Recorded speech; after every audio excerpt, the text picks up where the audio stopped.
बोले, अरे क्या बात है, तुम आज फिर से इतनी जल्दी घर आ गए। आज क्या कमाल करके आए हो? कुछ भी नहीं दादी, मुझे काम से निकाल दिया है। क्या कहा तुमने? काम से निकाल दिया तुम्हें? ये तो मैं तुम्हें देख कर ही समझ गई थी। ये तुम्हारा रोज रोज का ड्रामा बन चुका है। एक जगह भी ढंग से काम नहीं कर सकते। क्या हुआ, ऐसा क्यों कहती हो? अब छोड़ो ना, कल कैसे भी नई नौकरी ढूंढ लूंगा। और वैसे भी ये खेती बाड़ी का काम मुझसे नहीं होगा। कुछ भी करूँ तो लोग मुझे ही कोसते हैं। अगर तुम ढंग से काम करोगे तो मैं ऐसा क्यों कहूँगी? कुछ न कुछ तो किया ही होगा तुमने, वरना ऐसे थोड़ी काम से निकालते। ठीक है, जंगल जाकर लकड़ी लेकर आ जा। शहर में बेचेंगे तो कुछ पैसे आ जाएंगे। ये तो करेगा ना तू? हाँ हाँ, कल ही चला जाऊंगा। इसके बाद श्रीकांत अगले ही दिन लकड़ी काटने के लिए जंगल में चला गया। हाँ, इस पेड़ को काटूंगा तो ज्यादा पैसे मिल जाएंगे। उसको ले जाकर शहर में बेचूंगा तो बहुत सारे पैसे होंगे। इसके बाद वो उस पेड़ को काटना चालू करता है, लेकिन उस पेड़ में एक चिड़िया का घोंसला होता है। घोंसला टूटने के डर से वो चिड़िया उस पर हमला कर देती है। हे, ये क्या है? उश, जाओ ना। हे, जाओ। कितनी कोशिश करने पर भी वो पक्षी हमला करती रहती है। ये क्या है? ये पक्षी तो मुझे छोड़ ही नहीं रहा है। पहले मुझे यहाँ से भागना होगा। बाप रे, आखिरकार उस पक्षी से बच गया। बाप रे, बहुत थक गया हूँ, बहुत भूख लगी है। कुछ खाने के बाद काम शुरू करूँगा। पहले कुछ खा लेता हूँ। ये क्या, हाथी के आने की आवाज़ लग रही है। बाप रे, अब ये क्या है? अब ये हाथी यहाँ पर कहाँ से आ गया?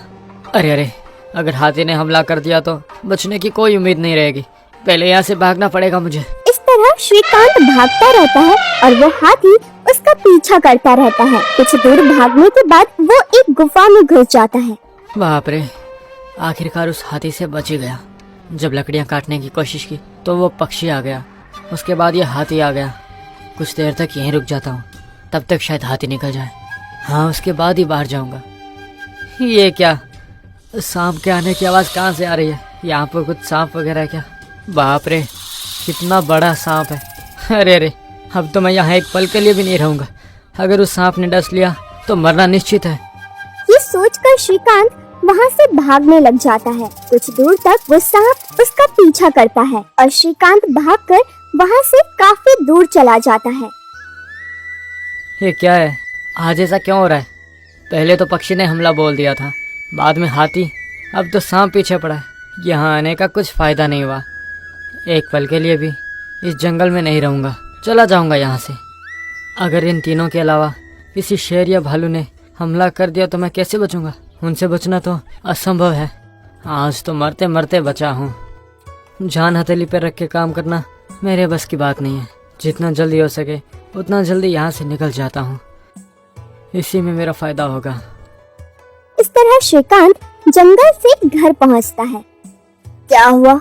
लकड़ी काट कर शहर ले जाकर बेचना था ना? इतनी जल्दी खत्म हो गई क्या? क्या हुआ? सुनाई नहीं दे रहा तुझे? कुछ पूछ रही हूँ मैं तुझसे, ऐसे क्यों बैठा है? अरे बता ना। क्यों दादी, मुझे इतना क्यों सताती हो? आज तो लगा था घर ही वापस नहीं आ पाऊंगा। वो दादी को सब कुछ बता देता है। अब जंगल में जानवर नहीं होंगे तो और क्या होंगे बता तू? लेकिन हमें सतर्क होकर काम करना होगा। इस तरह भागकर कोई घर आता है क्या? एक काम नहीं हो सकता है। घर बैठे बैठे बोलना बहुत आसान है दादी। एक बार जंगल में जाके देखो, किसी बड़े जानवर ने हमला कर दिया तो क्या होगा? सांस गले में आ जाती है। ये लकड़ी काटने का मुझसे तो बिल्कुल नहीं होगा। जिंदा रहेंगे तो कुछ भी काम करके जीवन बिता सकते हैं। कल मैं शहर जाके अपने आप ही कोई काम ढूंढ लूंगा। तुमसे तो एक काम नहीं हो पाएगा। तुम घर पर आराम से बैठो, मैं ही 4 घरों में काम करके तुम्हें खिलाऊंगी। मुझ पे इतने एहसान मत करो, रहने दो। कल देखना, शहर में कुछ तो काम ढूंढ ही लूंगा मैं। बातें तो बहुत करता है, जा काम ढूंढ कर आ, फिर मुझसे बात करना। उसके अगले ही दिन श्रीकांत काम ढूंढने के लिए दादी के उठने से पहले ही शहर की ओर चला जाता है। आज तो मुझे कैसे भी करके काम ढूंढना ही पड़ेगा। दादी के सामने मुंह भी नहीं दिखा पा रहा हूँ। आखिरकार वो ही काम करके घर चलाने की बात करती है। इससे बड़ा अपमान क्या हो सकता है मेरे लिए। इस तरह श्रीकांत काम ढूंढते हुए एक मिठाई की दुकान पर पहुँचता है। हाँ, यहाँ से कितनी अच्छी खुशबू आ रही है। कुछ तो एक मिठाई खरीद के खाऊंगा। इस तरह काफी कुछ सोचने के बाद वो उस मिठाई की दुकान पर जाकर उनसे बात करने की सोचता है। जाओ जाओ, अगली बार मुझे यहाँ दिखाई दिए तो तुम्हारी टांग तोड़ के रख दूंगा। काम करने का तरीका मालूम नहीं है, लेकिन घमंड बहुत ज्यादा भरा है। तुम नहीं हो तो मेरा काम चलेगा नहीं क्या? समझ क्या रखा है? हैं, ठीक है, तुम्हारे पास नहीं मिलेगा तो कहीं भी नहीं मिलेगा क्या? क्या समझ रहे हो? तुम मुझे मेरे पैसे चुपचाप दे दो, मैं यहाँ एक पल भी नहीं रुकना चाहता हूँ। शनिवार को आकर जो भी पैसा है तुम्हारा लेकर जाना, फिर कभी अपना मुंह मत दिखाना। क्या कहा? आज से काम बंद करना है और पैसे शनिवार को आके लेके जाना है क्या? वह सब मुझे मंजूर नहीं है। मुझे तो अभी कभी पैसे चाहिए, नहीं तो मैं यहाँ से हिलने वाला भी नहीं हूँ। घमंड तो बहुत ज्यादा तेरे में। ये लो, लेके जा तेरे पैसे, चल यहाँ से। ये सब कुछ श्रीकांत वहाँ पर खड़े होकर देख रहा था।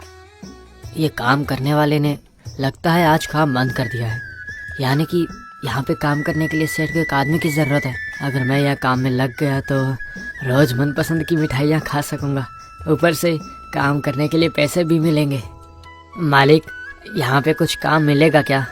हाँ हाँ, काम तो है, मगर तुम्हें काम आता है क्या? मिठाई बनाने के बारे में जानते हो कुछ? मालिक, मुझे तो मिठाई बनानी आती ही नहीं है, मगर तैर बहुत अच्छे से सकता हूँ। पागल हो गए हो क्या? मैं पकाने की बात कर रहा हूँ और तुम तैरने की। अगर तुम्हें तैरना आता है तो उस तालाब में जाके तैरो ना। यहाँ सिर्फ मिठाई बनाने का काम होता है, उधर जाके तैरो, जाओ। गुस्सा मत कीजिए मालिक, मुझे तैरना बहुत अच्छे से आता है, लेकिन आप जो काम बोलेंगे वही करके दिखाऊंगा। दुकान की साफ सफाई करूंगा, दुकान पे कोई आएगा तो मैं उनको तोल के मिठाई दे सकता हूँ मालिक। और अरे ये बात तुमको पहले बोलनी चाहिए ना। ठीक है, दुकान को साफ सुथरा रखना है। अगर कुछ सामान की जरूरत पड़ी तो दूसरी दुकान जाकर सामान ले आना। अगर ये काम तुम्हें अच्छा लगता है तो तुम कल से ही काम पर आ सकते हो, बाकी की बात हम बाद में कर लेंगे। मुझे मंजूर है मालिक, अब कल का क्यों कह रहे हैं? आज से ही काम पे आ जाता हूँ ना मालिक।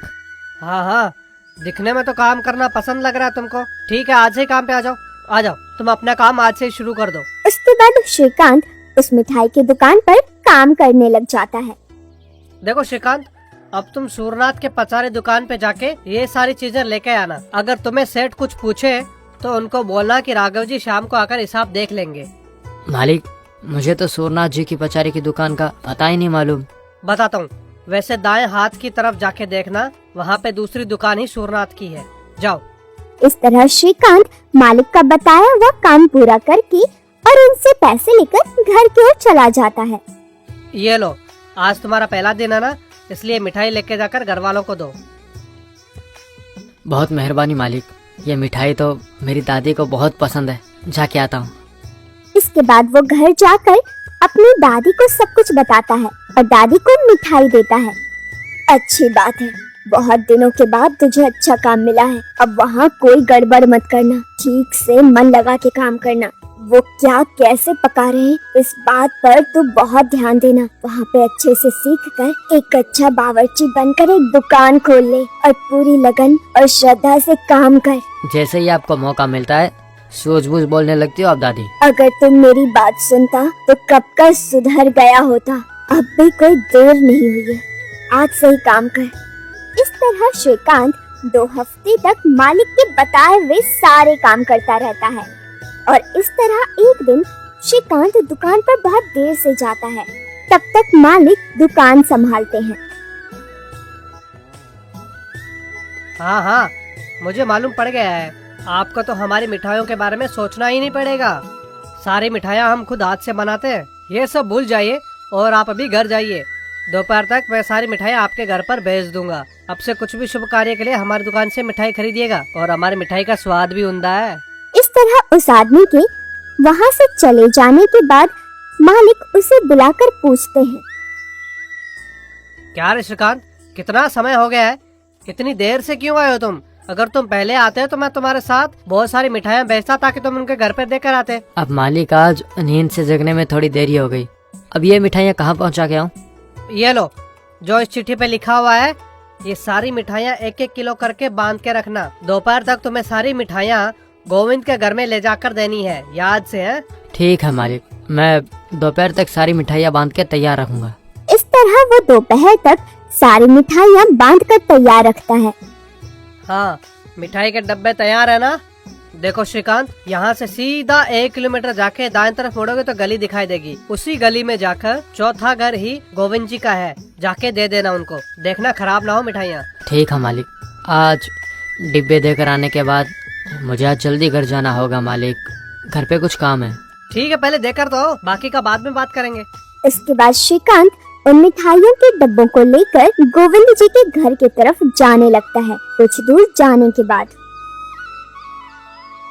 ये क्या, यहाँ तो दाईं तरफ एक गली दिख रही है और बाईं तरफ भी गली दिख रही है। मालिक ने किस तरफ जाने के लिए बोला था?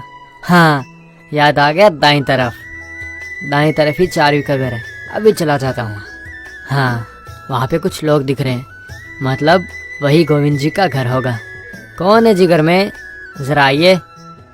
जी बोलिए। ये लीजिए, ये मिठाई के डब्बे राघव जी ने भेजे हैं। कहाँ से आए हो तुम? मेरी दादी मर गई है, हम शोक में हैं और तुम मिठाई लेकर आए हो। कौन है वो राघव जिसने मिठाई भेजी? अरे क्षमा कीजिए, ये गोविंद जी का ही घर है ना? नहीं, ये शेषाद्री जी का घर है। अच्छे से पता करके आना चाहिए था ना। ठीक है, जा। इतने में गोविंद जी गली के दूसरी तरफ से आते हैं। उस घर से वो श्रीकांत को निकलते हुए देख लेते हैं। श्रीकांत गोविंद जी के पास जाकर कहता है, मालिक, आप ही ने सुबह राघव जी की दुकान से मिठाइयाँ खरीदी थी ना? आप ही थे ना? हाँ बोलो, मैं ही था। तुम्हें क्या चाहिए? मालिक, हमारे मालिक ने ये मिठाई मुझे आपको देने के लिए भेजा है। तो फिर हमारे घर जाने के बजाय उस अर्थी के घर में क्यों गया था? हमने मिठाई शुभ कार्य के लिए खरीदी है, तुम सारी मिठाई उस अर्थी के घर लेके गए। अब मुझे ये मिठाइयाँ नहीं चाहिए, ये तुम्हारे सेठ को लेके जाकर दे दो। मुझे क्षमा कर दीजिए मालिक, दाएं तरफ मुड़ना था, मैं भूल के बाएं तरफ मुड़ गया था। दया करके इन मिठाइयों के डिब्बों को ले लीजिए। वैसा कैसे होगा? चलो तुम्हारे सेठ के पास चलते हैं, चलो। इसके बाद वो दोनों मिठाई की दुकान पर आते हैं और सेठ को सारी बातें बताते हैं। क्षमा कीजिए, सारी गलती हमारे आदमी की है। आप अपने घर जाइए और 1 घंटे में आपको ताजा मिठाई भिजवाता हूँ। और इस बार ऐसा कुछ भी नहीं होगा, ये सारी जिम्मेदारी मेरी है। तुम्हें इतने विस्तार से बताया था, फिर भी तुम्हें समझ में नहीं आया था। तुम्हें बाएं तरफ जाने के लिए कहा था, लेकिन तुम दाएं तरफ गए थे। ऊपर से तुम उस अर्थी के घर चले गए, वो भी सारी मिठाइयाँ लेकर। मालिक, मैं तो भूल गया था, मुझे दाएं तरफ मुड़ना था, मैं बाएं तरफ गया। ठीक है, पहली गलती समझकर माफ कर रहा हूँ तुम्हें। तुम जल्दी से अब एक काम करो, ये सारी मिठाइयाँ एक थैली से दूसरी थैली में डालो, और जो दूसरी थैली में मिठाइयाँ डालोगे उन्हें जाकर गोविंद के घर लौटा कर आओ। जल्दी जाओ। मालिक, यही मिठाई देंगे तो वो नाराज हो जाएंगे क्या? तुम पागल हो गए हो? अब ये सारी मिठाइयाँ नहीं बनाएंगे हम लोग, इतना सारा नुकसान कौन भरेगा? जाओ, जाकर पहले ये काम करो। इस तरह श्रीकांत गोविंद जी के घर पर मिठाई का दूसरा डब्बा देकर आता है। इस तरह से 2 दिन बीत जाते हैं। उस बावर्ची ने 2 दिन के लिए छुट्टी लिया तो वो 2 दिन नहीं आएगा, तो आज से मिठाइयाँ हमें ही बनानी पड़ेगी। तुम्हें मेरी कुछ सहायता करनी होगी। जरूर करूँगा। आपको मिठाई बनानी आती है क्या? इस दुकान को लगाने से पहले मैं अभी एक बावर्ची का ही काम करता था। इतने दिनों के बाद फिर से काम करना पड़ रहा है। अरे, दुकान में कोई है क्या? श्रीकांत, बाहर कोई बुला रहा है तो मैं जाकर देखता हूँ, ठीक है? तुम ये शक्कर इसमें डाल देना, याद से है? इसके बाद राघव थोड़ी देर के लिए वहाँ से बाहर चला जाता है। क्या हुआ रे, शक्कर डाल दिया था ना? डाल दी मालिक। तो फिर इसमें गट क्यों नहीं बन रही है? क्यों ठीक से नहीं पक रहा है क्या ये? क्या हुआ है उसको? इसके बाद राघव उसमें थोड़ा सा हाथ डालकर उसे चखता है। छी छी, ये क्या है? पूरा नमकीन हो गया ये। इसमें शक्कर के बदले नमक तो नहीं डाल दिया ना? आखिर तुम्हारा ध्यान कहाँ रहता है आजकल? नहीं, ये शक्कर ही है मालिक, वही मैंने उसमें डाली थी। अरे ये शक्कर तो वैसा का वैसा ही पड़ा है। मतलब यानी कि तुमने पूरा नमक इसमें डाल दिया था? क्या करूँ अब मैं तेरा? अब कितना नुकसान हो गया मुझे। अब ये जो नुकसान हुआ है कौन भरेगा?